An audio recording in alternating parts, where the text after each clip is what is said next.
Welcome to the Mind Tap podcast, hosted by yours truly, Garret Fauth. In today's episode, we have an interview with former collegiate kicker Mitchell Fineran, and you guys will be learning all about his kicking journey and his mental journey through it all. Hope you enjoy the interview. Today, I'm joined with former collegiate kicker for Samford and Purdue, Mitchell Fineran. How are you today? I'm doing pretty good. Glad to be on here, and thank you for the opportunity to come on and talk about my journey and what it took me and what I learned. So glad to be here today. Glad to have you on. Can you tell the audience a little bit about yourself and your football journey? Yeah. So my football journey, it started back in, I guess it'd be about 2013. I started played football growing up. My dad was a high school football coach, so I was around the game for a while, and then wasn't my favorite sport growing up. But then I guess about around seventh or eighth grade, I played soccer growing up and decided, you know what, I was kind of undersized, not very, not as big as some of my peers, some of my teammates. So I decided, you know what, I'm going to start kicking. And from there, just kind of started as something I was doing in the backyard, and then kind of wanted to, be serious with it. And when I was in the eighth grade, started going down to Jacksonville, Florida to train with Mike Hollis, who was a 9-year NFL veteran, all-pro, made the Pro Bowl a few times, was a kicker for the Jaguars for many years. And so really learned the basics and the fundamentals of kicking from him, and then it just kind of grew from there. Kind of, fast forward my ninth grade year, I went to Peach County High School, and then from there I was able to start as the varsity kicker my freshman year, and then it just kind of kept building from there, and then led me into college. I was fortunate enough to get a college scholarship to Stanford University out of high school in 2018, and then from there played there for 3 years, had a great career there, was able to get my undergraduate degree, and then my COVID happened. Of course, we all know, the difficulties and the things that we had to go through COVID, and so it canceled my junior season, and postponed it to the spring of that year, which was spring of 2021. And then from there, I'd always had it in the back of my mind that I wanted to play at a big Power 5 school. And the opportunity arose, and I was able to come play for Coach Jeff Brom and at Purdue for 2 years. Had a great career there, and then now have entered the working world. But definitely football means a lot to me, a game that I gave everything I had to, and definitely like it takes a lot physically, but a lot mentally to make it through and to be successful. So that's kind of my journey in a nutshell. Yeah, so let's go back to the high school. What was the transition like going from high school kicking to college kicking? Yep. So, it's a lot different. In high school, I was fortunate enough to play for a high school team that was pretty successful. So we got to play on some big stages, but nothing like playing in college. And especially nothing like playing in the Big Ten. We played number 2, number 3, number 4, the top 10 teams in the country.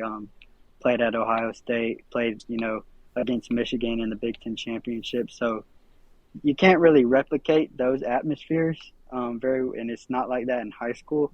So I think the big thing is kicking is kicking. Like one thing that changes from high school to college is you have to kick off the ground, but from that, I would say, I think that the atmosphere, the pressure, there's a lot more pressure riding on you, and you have to be able to perform under pressure, and when your number's called, and I think that transition, just playing in front of larger crowds, it's a lot louder.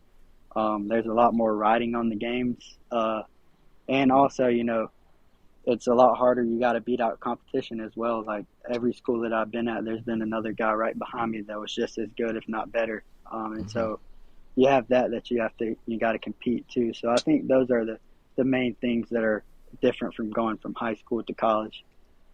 Now, fans are a part of any sports. With kickers especially, fans can be brutal. How did you tune them out during the game? Yep. So for me, um, at Sanford, it's a smaller FCS school, so the the fan aspect wasn't as harsh. But then when I got to Purdue, it's definitely people. There's a lot of people that are Purdue fans. There's a lot of Big Ten football fans, and so when you're doing well, they're gonna praise you, and when you're doing bad, like you said, they're not gonna praise you, and they're gonna taunt you and tell you you're not very good, you suck, all that. So for me, it's just focusing on what I had to do at hand that day, and just treating it kick by kick. No matter what happened, the previous kick, the previous game, the previous practice, just focus on the present moment and on that rep that you have at hand, and just doing the best that you can do on that rep, and then you just go from there and just keep building on that, and building day by day, because it doesn't just happen overnight. It's a journey, and so you really have to embrace that process. And I think just tuning out the fans, and just making sure that you're in tune with the people, your teammates, because they're the ones that are going to help you through the highs and lows. They're the ones that are going to help you succeed, because with kicking, you got to have the snapper, you got to have the holder, and then you also got to have the guys up front to keep them out of there. So I think just really just focusing on what you can control, is the big thing, and not letting outside noises get to your head. So that's how I would say I would go about that, and how I did throughout my career. So, did you ever have a coach either at Samford or Purdue help with your mental game? Yep. So I think, I had some really good coaches over my time. I think a lot of the mental stuff, I kind of, found, maybe a sports psychologist, especially at Purdue, to talk to just about the mental side of the game. And I think, sports there, it's evolving, especially the bigger schools. When I got to Purdue, we had a lot more resources, in that regard. And so, I would meet with him once or twice a week before, leading up to the game, just to talk about, maybe how I'd done at practice that week. If it wasn't very good, maybe, there was things that I could work on, little practices that I could implement into my routine that would help me perform better. But as far as, having a coach, that really tapped into the mental side, I think it would be, the one that did it the best was my special teams coordinator here. My first year at Purdue, Marty Biaggi, he's the special teams coordinator at Notre Dame now, was at Ole Miss. He went to Ole Miss after Purdue, and so they really just focused on making things real simple, and using a lot of data to predict, see where you missed from, and just making sure that he had us do a bunch of little silly things, like the day of the game we would have to write 10 sentences that you're gonna the same sentence over and over 10 times about what you were gonna do, in the game. And it was just a really simple way to map out, to think about three simple things, and then from there, once game time comes, you just let it loose. You don't think about it. You're just you've prepared yourself, you prepared your mind, your body, to perform. And so I think the combination of those things, really helped me as far as the mental side of things. So I would say Mm. those two people were very influential. And so then, when missing a kick, how did you just let go of it and try and focus on to the next one? Yeah, so that's a big part of kicking, and I've had my career was up and down. I was hit game winners, and then I've missed some too, and I've been on good runs, stretch where I make 9, 10, 11 kicks in a row. Then there would be a run where I miss maybe 3 or 4 in a row, and that happened to me both seasons, here at Purdue, where I was started off the year hot. I would hit 9 in a row my first year here, and then after that, I went into a slump where I was on the verge of getting benched, and really had to dig myself out of it. But I think that you just got to revert back to the basics, to the fundamentals, and not really letting your performance, that doesn't define you. but how you respond to it, and making sure that you can find little ways to improve. Especially if you have a bad game, you have missed one kick, you can't let that affect the next one. So you just got to put it behind you, learn from it, and then try your best to execute on the next opportunity that you get. Because as a kicker, you only get so many opportunities. It's not like everyone else on the field. You get one or two field goals a game, maybe. Sometimes you don't get any. So you've got to make sure that you've prepared yourself throughout the week to perform on that one opportunity that you get. So I think the big thing is just to forget the last one, whether you made it or missed it, and focus on the rep that you have at hand and the kick that you have at hand. So that's kind of how I went about things when I was doing well and when I was doing bad. So you started off at Samford, went to Purdue. Why did you want to change colleges, and what factored into it? Yeah, great question. I would say, coming out of high school, I didn't really hit on this, at first, but was getting recruited by some big schools, and I knew, some of my friends that went on to play at Clemson, at Florida, a host of different other schools, Georgia. Some of them are in the NFL now. Going to camps with them and competing against them, I could hold my ground against them, and I had, believed that, one day I could play at the Power 5 level, whether, maybe I didn't get the opportunity right out of high school, but I decided, what, I'm going to go to Samford. It was a great school. There was a good football program there. But I made a vow to myself that I was going to finish my degree. This was right before the transfer portal. So I didn't have the luxury of transferring once and not having to sit out. So it was back then I knew I had to graduate, get my degree, and so that's what I did. And then towards the latter part of my career, or at Samford, the transfer portal came about, and I in the spring decided, it really just everything kind of worked out, and it was honestly a God thing, because I was going to go back to Samford, finish my degree, and play at Samford my last 2 years. But my high school coach, he was kind of reaching out on my behalf, and he actually, one of the Purdue coaches came through recruiting in the spring, and he kind of told him that I was looking to grad transfer. And so from there, one day, it had always been my dream to do that, and I got the opportunity. Just it was the right time, the right moment, and then from there, everything else just had to work for it. Had the opportunity, but you always got to go earn it. Got to go earn the job. So that's kind of how things worked out for me. And so, how was that adjustment going from Samford to Purdue? Yeah, it was. Anytime, when you first go off to college, whether you play football or not, or a college sport, it's an adjustment. For me, it wasn't as tough because as a kid, I'd moved around a lot.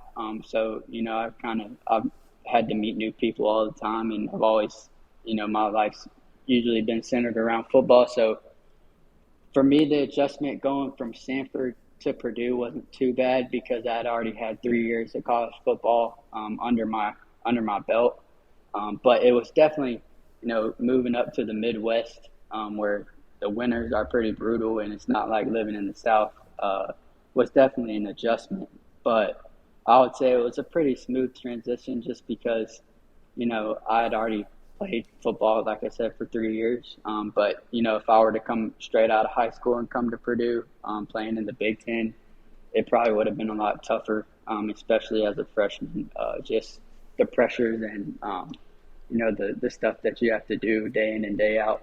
But I think that playing at Stanford prepared me well for Purdue. So I'm going to take you back to 2021. It's the end of your first season with playing at Purdue, and you're playing Tennessee in the Music City Bowl. It's a back-and-forth game with you being heavily involved, yet the score was tied and overtime was needed. You have an opportunity to kick the game winner in overtime. How do you handle that pressure, game on the line with everyone watching? Yeah, so That's a question a lot of people ask me, and a lot of people will ask you if you are a kicker, like, what's it like kicking a game-winning field goal in a game of that magnitude? And I would say, growing up as a kid in the backyard, that's what you dream for. That's what you want that opportunity. And that's, it's just like someone making a game-winning catch or whatever. You work so hard for that opportunity, and on that stage. And so at the end of the day, I had the comfort in knowing that I had prepared myself, and it's God's plan whether you make it or miss it. And I think, you know just knowing that you've prepared yourself, knowing that you trust your teammates. I trusted my long snapper. I trusted my holder, Jack Albers, and Nick Zucchino, and all the guys up front. And my team was behind me. They were behind me when I missed, and they were behind me when I made the kicks. And so are my coaches. So, just knowing that, it makes it a lot easier when you have support like that. And then also just knowing that I trained all year. I trained my whole life for that one opportunity. And so just replaying that in my head, reverting back to the fundamentals, telling myself, stay smooth, stay tall, plant wide, swing, all the little things that you need to do to hit a good kick. And so just kind of, have my routine, 3 steps back, 2 steps over, take a deep breath. And, once you kick it, the rest is, it's either going to go in or it's not. There's only two options. So that's kind of how I treated it. And, that kick, a lot was riding on it, but in that moment, I came through. And so, it was a big one. But I've been on both sides where, I've made those and I missed them. But that one, thankfully, that day, it went through. So. Yeah, so now it's coming up. It's your final season as being kicker at Purdue. You had a lot of hype. You were on the preseason watch list for the Lou Groza Award, which is a very prestigious award for kickers. How did you not let the hype get to you, or did you let the hype get to you and fuel you? Yeah, I think, like you said, you've got to like a little bit of both, like a even ground right there. Like, you don't want to have a big head, and I've always been someone that I like to be humble. I don't like to brag, but at the same time, seeing that and understanding what you could possibly accomplish, kind of motivates you too. Kind of lights a fire up under you to keep working hard, to keep pushing. And I think I did have a lot of momentum going into the season. I think that I used that as fuel, but also at the same time, during camp and during the summer when I was training, I did try not to get on Twitter, try not to get on social media, just to, because I didn't want to compare myself to other people. I didn't want to see what people were writing. I just wanted to try to take it day by day, and, week by week and build off of that. And then from there, let it, whatever happens. But I think it's important not to get caught up in all the hype, because you can be on top of the mountain one day and you can be down in the valley the next. So it playing the game of football, playing any sport is up and down, but you just got to make sure that you stay humble and you stay even keeled throughout it all. And I think those people are the ones that are the most successful, the most successful athletes, and are the best at their craft. So I would say that's kind of how I handled, the media and the hype. Mm-hmm. So Purdue played Iowa that year, and it was not the result you guys wanted. Offense struggled that game. Iowa ended up coming on top 24-7. How do you stay positive and focused when called upon, even when the team is struggling? Yeah, so, everyone on the team has to do their job to carry their weight. And sometimes, like that game, the offense might have been struggling, vice versa. Maybe the defense is struggling, or special teams. But sometimes other people have to carry the weight. There was games where I remember my first year here at Illinois, the defense held them to, I think it was 6 points. We beat them 13-6. The defense played lights out, the offense not so much. And then on special teams, we kicked 3 field goals that helped us win the game. So sometimes your team is not always going to be hitting on all three cylinders in the game of football, and sometimes they are. But it's important to just, at the same time focus on what you can control and what you're contributing to the team. So for me, that was being the best kicker that I could be, being the best, you know, at what I did and making the most field goals that I can and making sure that I split the uprights every time. And so I think that's a big part of it. And when everyone, does that, I think you're going to have a really good team and you can win a lot of games. And that's kind of how we tackled it with Coach Braun here at Purdue and also at Stanford. So with a game like that, not just you, but as a team, how are you able to bounce back and just put that behind you and execute next week? Yeah, so a big thing that, Coach Braun told us is, we still had a lot to play for. You can't, in the SEC and the Big Ten and honestly in any conference, it's up and down. The best teams can lose to some teams that aren't as good, and the worst teams can beat the best teams. You don't ever know what the result of the game's going to be. That's why you play the game. So just focusing on, going game by game, and day by day, not looking too far ahead, and also not dwelling on the past.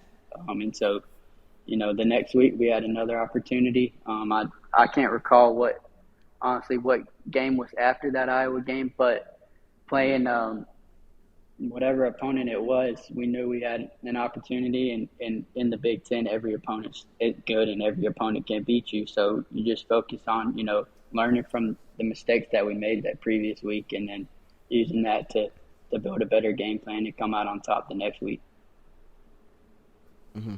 So season ends, and did you think about pursuing the NFL, and what went into your decision? Yep. So, that was a really hard decision for me. Sometimes, it doesn't matter what sport you play.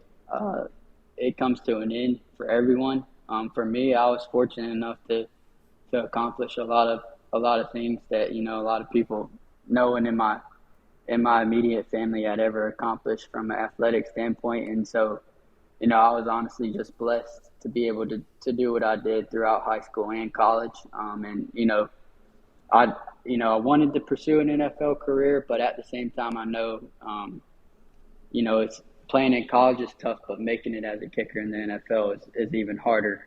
There's only 32 teams. There's only 32 kickers.